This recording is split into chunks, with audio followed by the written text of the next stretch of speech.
नमस्कार सर्वांना, श्री स्वामी समर्थ। कसे आहात सर्व? मस्त आहात ना? सर्वांनी मस्तच राहा।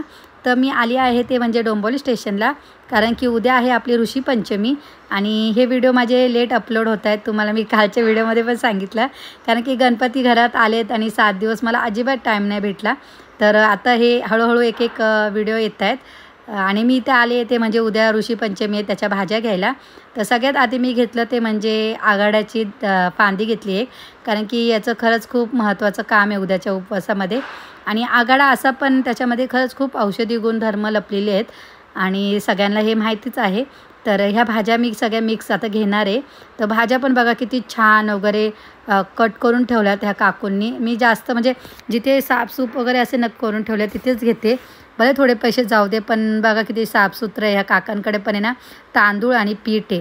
तर यांच्याकडनंच मी भाज्या वगैरे घेतल्या, फक्त आघाड्याची फांदी दुसरीकडनं घेतली आहे।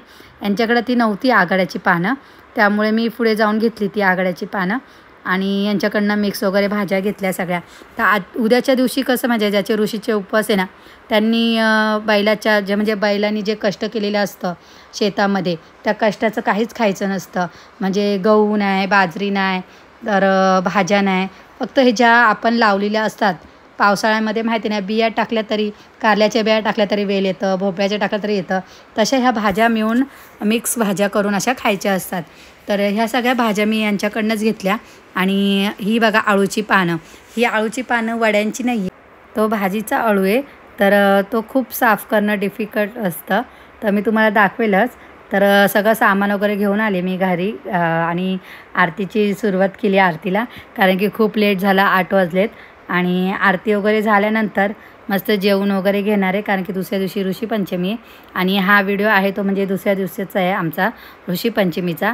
तर सगळं देवबाप्पाला मस्त आज खिरीचा नैवेद्य केलेला मी, आणि माझा उपवास असल्यामुळे सगळ्यांना जेवण वगैरे घातलं आणि सगळ्यांना घराच्या बाहेर काढलं आहे, कारण की आजच्या दिवशी पुरुष जातीचा म्हणजे चेहरा बघायचा नसतो। भले आता आपला नवरा असू दे, भाऊ असू दे, किंवा कुत्रा जरी असला तरी त्याचं तोंड नाही बघायचं आहे। आमच्या कोकोचं पण चेहरा मी बघणार नाही आहे आता।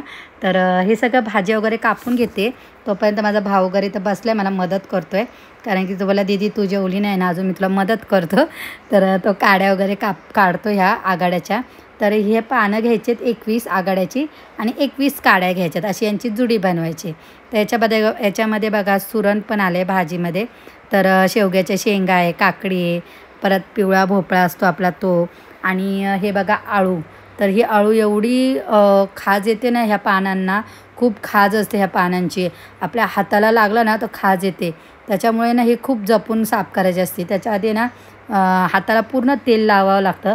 तुम्ही कोणतं पण तेल लावा, खोबरं तेल लावा चालेल, कोणतं पण लावा, पण हाताला तेल हे लावलंच पाहिजे। आणि ह्या ना याच्या शिरा पूर्ण काढून घ्यायच्या असतात त्या दांड्यांच्या, आणि मगच ह्या कट करायच्यात। त्यामुळे बघा मी बांगडी पण काढून ठेवली आहे, कारण की गेल्या वेळेस ना मी बांगडी होती हातात आणि ती पुढे यायची आणि पाटी करून ठेवली ना, हाताला एवढी खाज येत होती माझ्या, पुन्हा हात लाल लाल झालेला।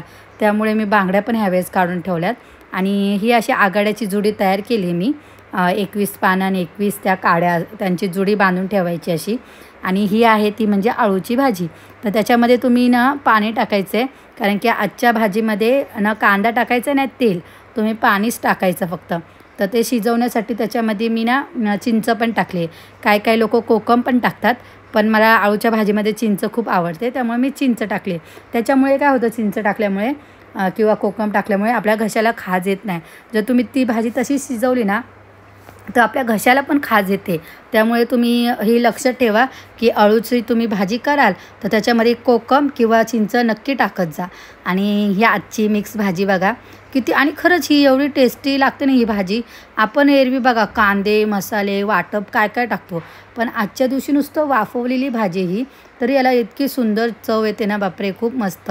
माझं नवीन लग्न झालं तेव्हा ना मी पहिल्यांदाच उपास धरलेला, पण मला हे खाऊशीत नव्हतं, म्हणजे मी ना जेमतेम अर्धी भाकरी खाल्ली असेल, अर्धी उपाशी राहिली मी, पण मी खाल्लं नाही, कारण की ते जेवण पूर्ण अळणी असतं। खरंच ऋषीमुनी लोक कसे खात असतील ना अळणी जेवण। आत्ता आपल्याला जरासं मीठ नसलं तरी आपण आरडाओरडा असतो आपल्या घरामध्ये। तर ही अळूचं आता माझी भाजी पण शिजून झाली आहे छान। आणि याला आहे ना अळूच्या भाजीला शिजताना थोडं पाणी कमी पडलं ना तर आधी टोपात पण थोडं उकळून ठेवा। आता बघा मला थोडं पाणी कमी पडलं, त्यामुळे खूप घट्ट असं झालं आहे, त्यामुळे थोडं गरम पाणी टाकलं मी आणि हे पूर्ण असं रगडायचं आहे. जसे आपण डाळ रगडतो ना तसं एकदम पळीने रगडून घ्यायचं आहे. एकदम खिमटा बनवायची आहे त्याची. आणि त्याच्यामध्ये खोबरं टाकायचं आहे आणि ओलं खोबरं टाकून मी एकदम गॅसवर ठेवलं परत कुकर. आणि कारण की ते थंड झालेलं होतं ना आणि मस्त असं गरम केलं आहे. तर आता इथून पुढे ते म्हणजे आता आंघोळ वगैरे करायची आहे मला. तर तुम्ही ऋषीचा उपवास असेल त्या दिवशी ना कायम लक्षात ठेवा, कपडे हे तुम्ही म्हणजे न धुतलेलेच कपडे घालायचेत, नवीन कपडेच घालायचेत आजच्या दिवशी उपवासाला. आणि हे आहे त्या आघाड्याची जोडी. तर हे ना आपण तोंडात घ्यायचं हा आघाड्याची जोडी. ते पण दाताखाली चावायचं नाही आहे, होटांनीच दाबायचं त्याला. आणि एक एक मंत्र एक तांब्या डोक्यावर घेऊन पाण्याचा मग ती एक काडी काढायची. तर असं करून काढायचे ते एक एक काडी. 21 काड्यांवर 21 मंत्र बोलायचे. आणि ते मी आता पूजा मांडले ते म्हणजे ऋषी मुनींची. तर ऋषी मुनी तर आता येऊ नाही शकत, त्यामुळे मी दगडाच्या रूपातच त्यांना आता तिथं मांडणार आहे. पहिले गावच्या बायका बघा नदीवर जायच्या आंघोळ वगैरे करायला. आणि पण आंघोळीला जाताना आहे ना ते सांगते एक लहान मुलगी घेऊन जायचे. आणि आंघोळ करून आले तर चेहऱ्यावर रस्त्याने ना पदर घ्यायचे तोंडावर का कोणी दिसू नये. आणि त्या मुलीच्या हातात काठी द्यायची म्हणजे कुत्रं बित्रं काय दिसलं तर त्याला हुसकून लावण्यासाठी. कारण एकदा आंघोळ करून आलं की उपास सोडेपर्यंत कोणासंगती बोलायचं नसतं, म्हणून त्या मुलीला ते लोक संगती घेतात. तर इथे तसं काय नाही आहे, इथे मी एकटीच आहे रूममध्ये. त्यामुळे मी आता उपास सोडून घेते. सगळ्यात आधी आपल्या ऋषीमुनींना नैवेद्य दाखवला आणि आता मी उपास सोडायला बसते. तेच पान मी घेतले जे ऋषीमुनींना दाखवलेलं. आणि तुम्हाला माहिती आहे का आजच्या दिवशी हा ऋषीपंचमीचा उपास का धरतात? कारण की आपल्याला बघा वर्षभरामध्ये दर महिन्याला मासिक धर्म येत असतो.